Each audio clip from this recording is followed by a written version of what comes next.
For the next 30 minutes, we will explore the unexplained. From mysteries beyond our galaxy to ghostly phenomena in our own backyard, we will dive into our psychic abilities and explore everything from conspiracies to the just plain weird. Welcome to 30 Odd Minutes. If the truth is out there, we will find it. But only by sheer accident. Hey! Welcome back. I know. Welcome back to 30 Odd Minutes. I'm Jeff Belanger. It's great to be back. I've missed you. How have you been? Seriously, I've missed all you guys, all you oddballs. You guys feeling good? Yeah. All right, good. Good to be back in the swing of things. Excited about tonight's show. First, want to tell you, if you're watching live online at 30oddminutes.com, be sure to jump in our chat room because Rob and Sarah are lonely in there, and they want to pass your messages up to us. You guys doing good? We're doing all right. Awesome. Awesome. Well, you know, they'll pass your messages, your questions, your comments up to us and our guest tonight. You can always do that. That's how it's been.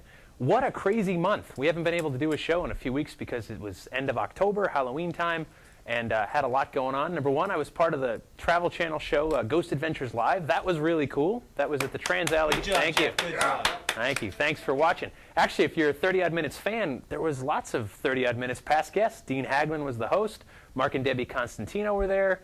I was there. It was a lot of fun. We had a great time. Got to hang out with the guys. Zach, Nick, and Aaron. There's a picture of that.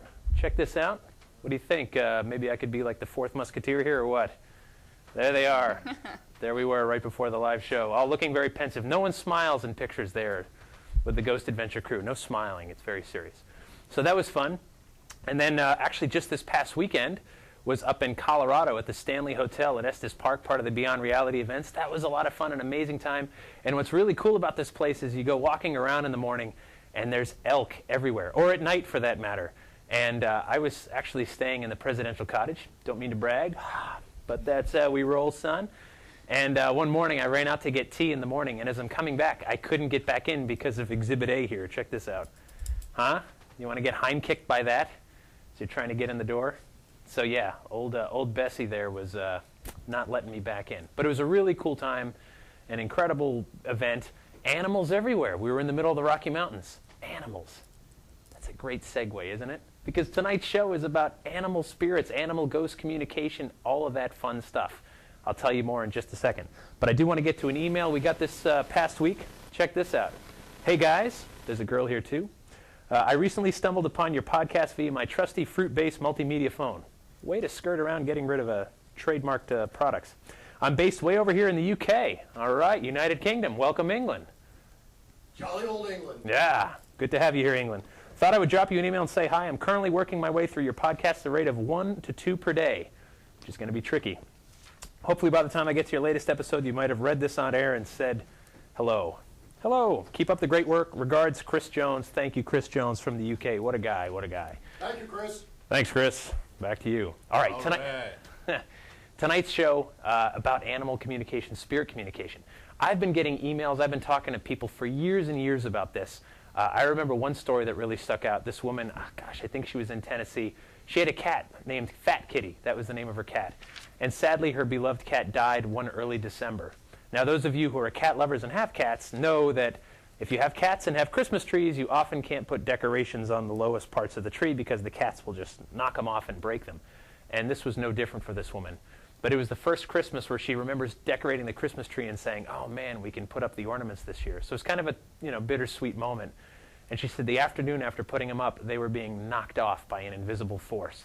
I've received other emails talking about people that see little paw prints on their beds shortly after their pets had died. We love our pets. They've become part of the family. In some cases, better than family, because often they don't talk back. They mostly behave. We love them unconditionally. They love us unconditionally. So why not ghosts? That's what we're going to be talking about tonight.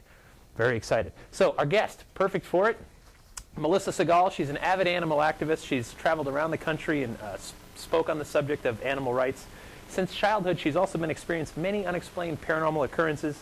She's been investigating the unexplained for the last 5 years and recently combined her two loves of animals and ghosts. And she's also an animal spirit communicator, which we'll talk to her about that. Live from our studios in her house in Los Angeles, California, please put your hands together for Melissa Sehgal. Hey. Hey guys. How are you? Better known as Vegan Mel, I should say. People may know her better as that. But how are you, Mel? I'm doing well. Thanks for having me on here. Hey, our pleasure. Thanks for coming. Mel was also at the Stanley this past weekend. And I was. It's kind of interesting story, being chased by elk. You know what's funny? Here's what happened. You know, Mel, talking about spirit communication, the elk are literally everywhere. I mean, you come down the front steps and there's poop everywhere. There's elk everywhere. They're big animals. They are big animals, and they are on the menu, too. I know. They were delicious. Let me just go on the record and say. So, okay, so tell us what happened. You were going to try to communicate with one of these monsters. Well, I thought I was alone. I guess apparently a few people saw what was going on, but I was trying to get close. It was in the middle of the night, and there was about 10 elk out there. And just as I was getting closer, one of them inched forward and was chasing me, and I literally had to hide behind one of the light posts. And we have a picture, actually, to show you. Does this one look familiar? Maybe we can get this up here on, and show Mel, see if this little guy looks familiar. Is that him? That's him! Yeah, that, I Well, it is mating season, so, you know. Right, you can't blame him. You can't blame him. Okay, so here's the question. I know you get asked all the time, but do all dogs go to heaven? The question is whether they or not their souls go to heaven. Yeah, I believe they do. I believe they do, because when you look at animals and humans, there's really not much difference in our material composition or energy. So I believe, yeah, all dogs do go to heaven. Okay, what about cats? I mean, come on. Cats can't go. No way. Some of them are evil. Yeah, well, I mean, we're talking about all animals. Yeah, definitely, I believe that. All right, so do you think every living thing has a spirit or soul, or is it just animals, or? Well, during my experience and research, I do believe animals have souls and do exist in the afterlife. Now, I mean, people take it to the extent of insects and everything. I have yet to experience any of that, but I have experienced different types of animal souls, yes. Okay, but so far not insects and stuff like that? Not yet, but, you know, I'd be open to, you know, experiencing that. Which is good, because around the spring when all the ants come into my house, I'm like and mosquitoes and all that. Oh yeah, definitely. Yeah, I've wiped out entire colonies with no apologies, but they're going to come back to haunt you, Jeff. Oh my God, they come back every spring. It might be too late. We may have just proved it. So how do you know if they're real or if they're spirit ants? Holy cow, I guess I don't, but I do know the traps work. So I've got that going for me. All right, so do you run into problems with this view? Because certainly people who take a religious standpoint might struggle with the whole idea that, you know, hey, wait a minute, souls are reserved for humans, not for animals. What do you run into? Well, basically that's how my research started. I had a discussion with someone that said animals do not have souls, that it doesn't say in the Bible that animals do exist as in the afterlife, but that's not true. It's written in several different Job, Genesis, Revelations, that animal souls do exist and all creatures are under God. So that prompted me to do studies of locations where lots of animals have been killed or slaughtered, and not just cats, dogs, but different types of animals, farm animals. You'll see in the evidence that it's not just limited to companion animals. Right. And well, what was your first experience with a ghost of an animal? Actually, it was a horse in a private farm where a owner had claimed that her horse had died a year before, and she was sad and grieving and wanted to know if I had a message. And being an animal communicator, I was able to give her a personal message that she totally understood, brought her to tears, and during a recording session, EVP session, we were able to get the horse communicating right after I had asked, "Are you okay? Are you moving forward? Is it okay for the owner to get a new horse?" And we clearly got a horse whinny in that EVP session. Wild. Okay, so animal communicator, you got to help me with this because I don't speak dog or cat. I speak a little turtle, but it's just enough to get by. But you know, so what's involved? Well, for me, I am able to communicate on a more telepathic level. Okay. You know, like for instance, my dogs or cats, I'm able to communicate with them and interpret them. It's more of like a psychic, intuitive communication. It's not like they actually, you know, talk and speak English, but it's more intuitive. Okay, so you're picking up on like their emotions, their feelings.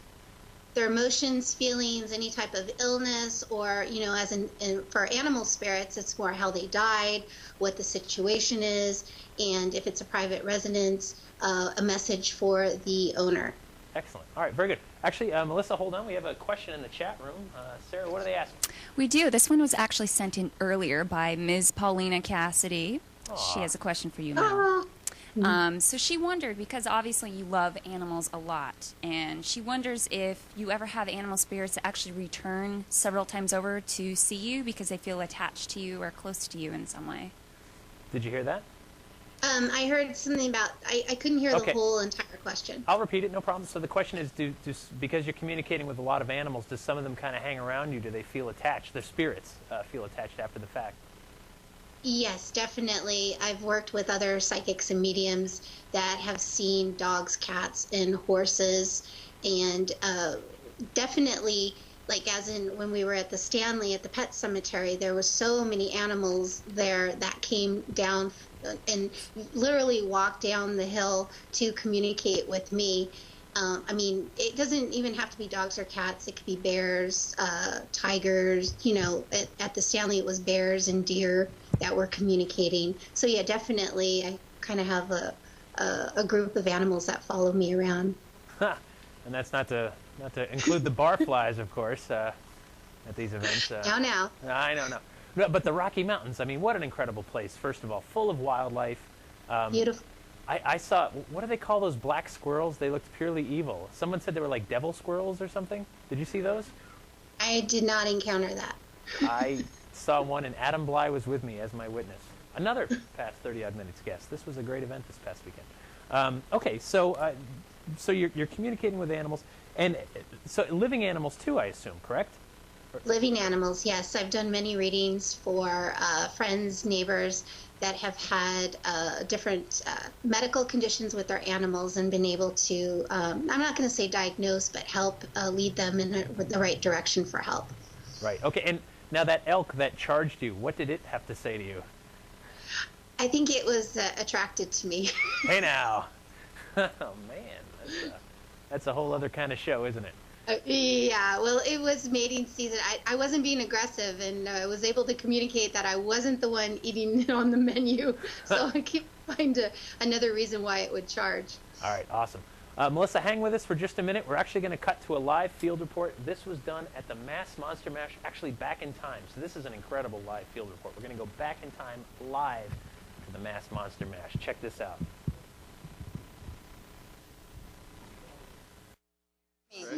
Jeremy, tell us what you're doing here. I'm here at 2009 Monster Mash. I'm very interested in anything paranormal. I'm very big fans of Lauren Coleman, Jeff Belanger, everybody pretty much here, and of course. He recognized me. I mean, we're all oddballs. We're all oddballs. We are. We are. You're one of us now. Yes. Yes. I watched the show. The show's very good. Very, What's your favorite part about the show? probably, all you guys' funny commentary. The Jeff, chat room. The chat room, definitely The chat chat room. room. The chat room's definitely good. Definitely good. What's your least favorite thing about the show? Nothing, I don't Say think. Rob. What, Say again? Rob. Rob's my least favorite thing.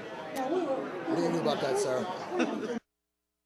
What's up, guys? How you doing? What did we learn? We learned that, number one, you have fans. I do. Who knew? And so this is what was very funny.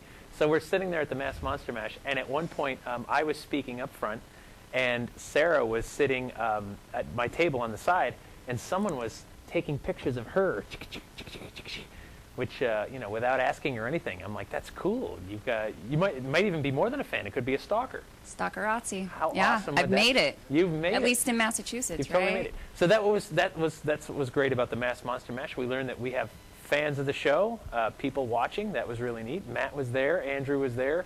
Got to see all that. Sorry, Rob, you weren't there. You got a little diss there in that last interview, but what are you going to do? Waiting for a ride. You're waiting for... Never showed up. Yeah, man.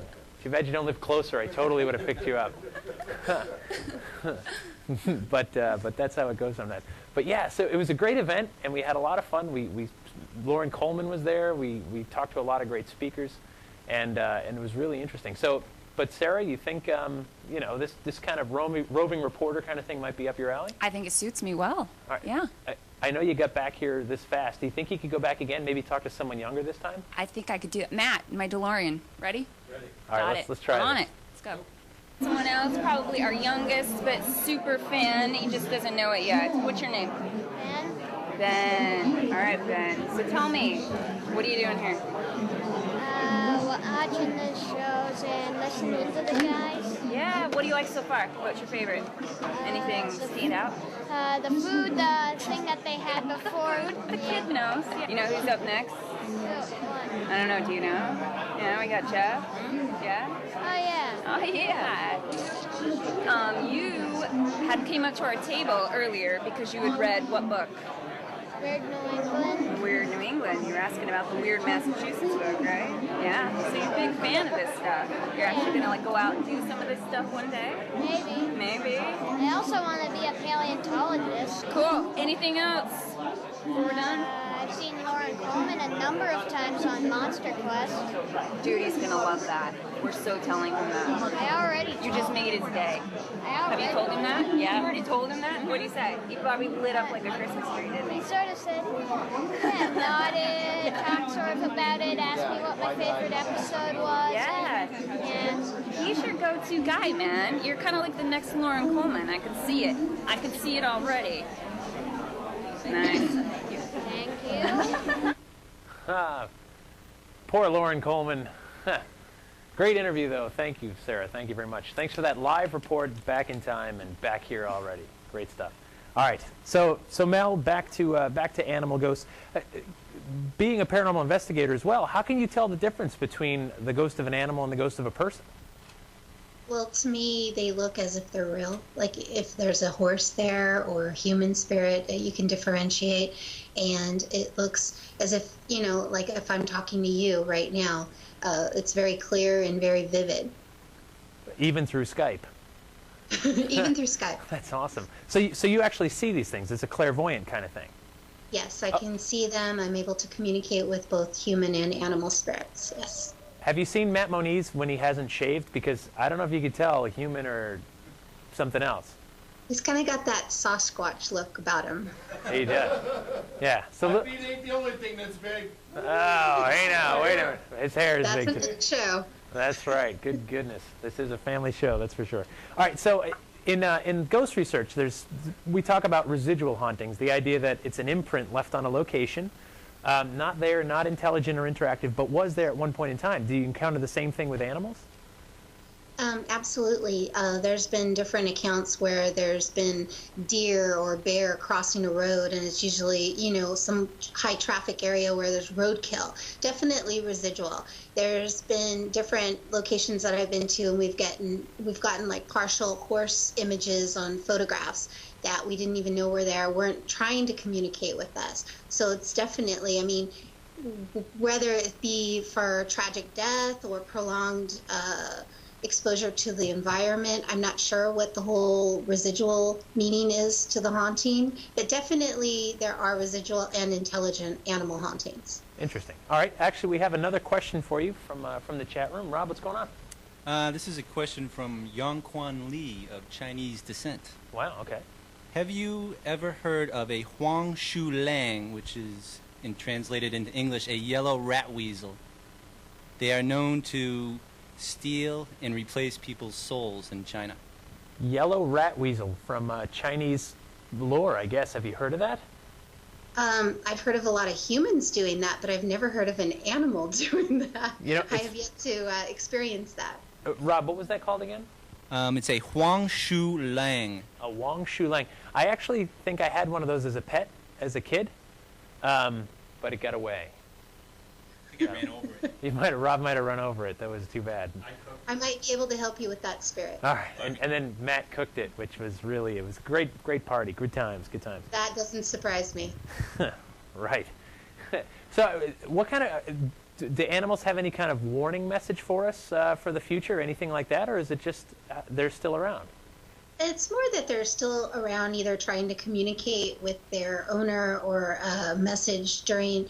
I mean, I've been in different locations where it's really sad. A lot of animals have been killed, different like slaughterhouses, and it's more of a communication of their emotion and what they endured during their lifetime and the process of being killed.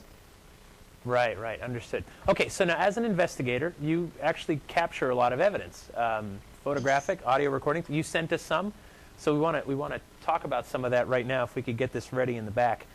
This first track you sent us, this is pretty wild. An elephant EVP. Now, EVP, for those who don't know, electronic voice phenomena. The idea is you go in with an audio recorder of some kind, you ask questions, you record the environment, and then on the playback you hear voices that weren't there.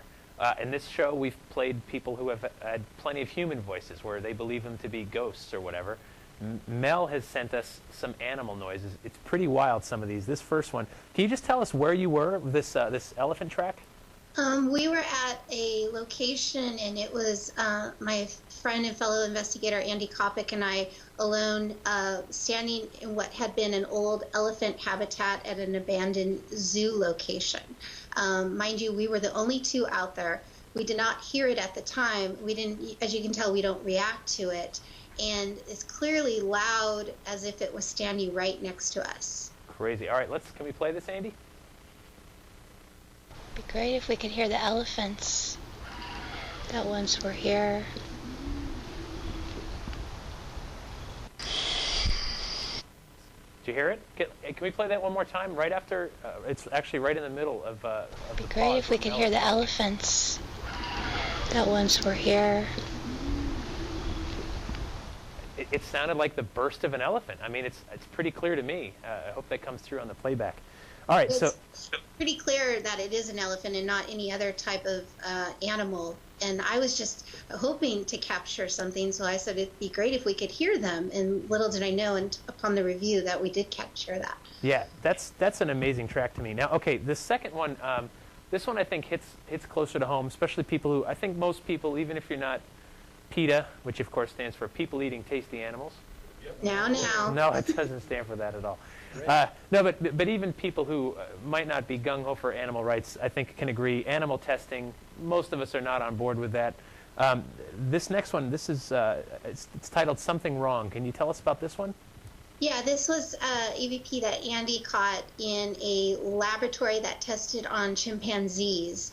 And the building is now empty, and he went in and was able to audibly hear what you're going to hear, and was so shaken up by it and so emotional because of all the emotion in that building and sadness and torture that went on. All right, so listen in the background as Andy's talking. Let's hear this.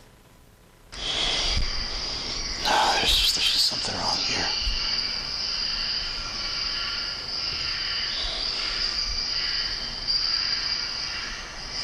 And not have to be. Okay, so in the background there, you're hearing. I mean, it sounds like the screech of chimps. You know, the aggravated, agitated scream of chimps. Really incredible stuff. But there's photos too. This one you sent us. This is from a shelter.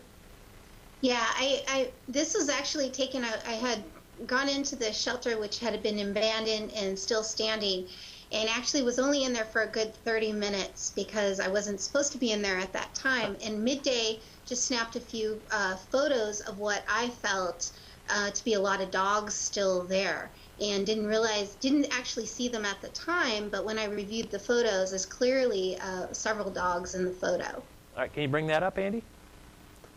Check this out. Okay, so they're circled. You see, I mean, it's especially the one on the right, I think that is most prominent to me, where you really see the outline. It looks like a dog almost coming toward you. Yeah, wild. Now, did you take this through glass, it looks like? Yeah, I was in a building. I couldn't access the other building, and the building that was taken at is the actual kennel, and where they actually euthanize the animals there. Oh, yeah. So, I mean, you know, tragic endings for a lot of people. Okay, now, people who are studying ghosts and paranormal stuff tend to end up in battlefields and sites where wars took place, often because they tend to be haunted. There seems to be a connection between tragic, powerful events like that and ghosts. No question. But what about the animals? Now, these next two clips, one's an audio, one's a photo, this was taken in Gettysburg, and people who are interested in ghosts know Gettysburg all too well. You've got hundreds of acres of hauntings, buildings, so much history there that took place, over 3 days in July in the 1860s. Such a tragic place. But what about the animals? So this first one is actually an EVP, an audio recording, taken at Sachs Bridge. Can you set this one up, Mel? Yeah, absolutely. I was there with good friends Mark and Debbie Constantino, and we weren't actually looking for animals. We were standing on the bridge, and when I captured the photo, but I could hear the hooves of the horses walking on the wooden bridge, and no one else heard it. And so I snapped a few photos, got the image, and then after I got that, I walked down towards the water and was by myself when I got the horse EVPs. All right, let's take a listen. And not have to be scared of battle and being killed.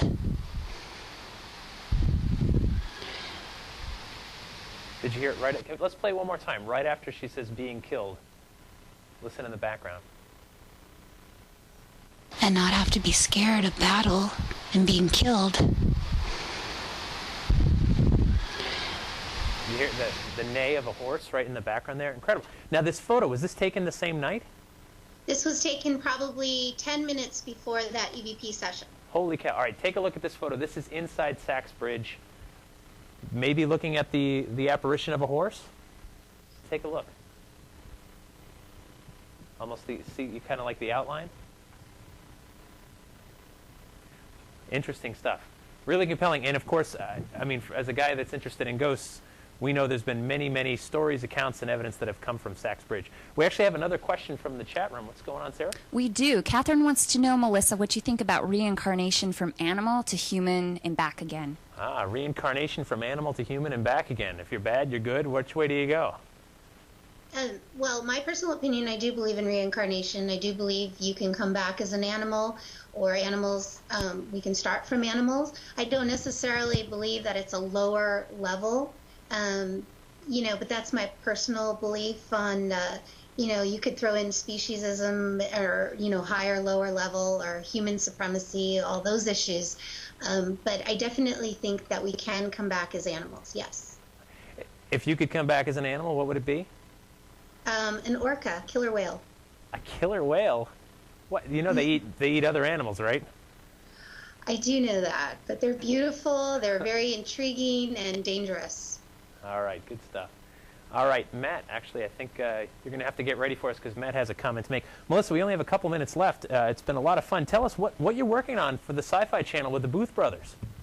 Actually, we're working on a film documentary based on all animal spirits and some of the locations that I've been researching, and trying to really incorporate that animals do feel pain, suffer, and exist in the afterlife just as humans do. All right. Well, we hate to end on an irreverent note, but Mr. Matt Moniz, actually, this is a special edition here on Camera 4, Andy. Matt's going to tell us how to create an animal ghost. First, you want to make sure that you got plenty of garlic. Right. Lots of the appropriate spices. Preheat the grill at least to at least 350 degrees.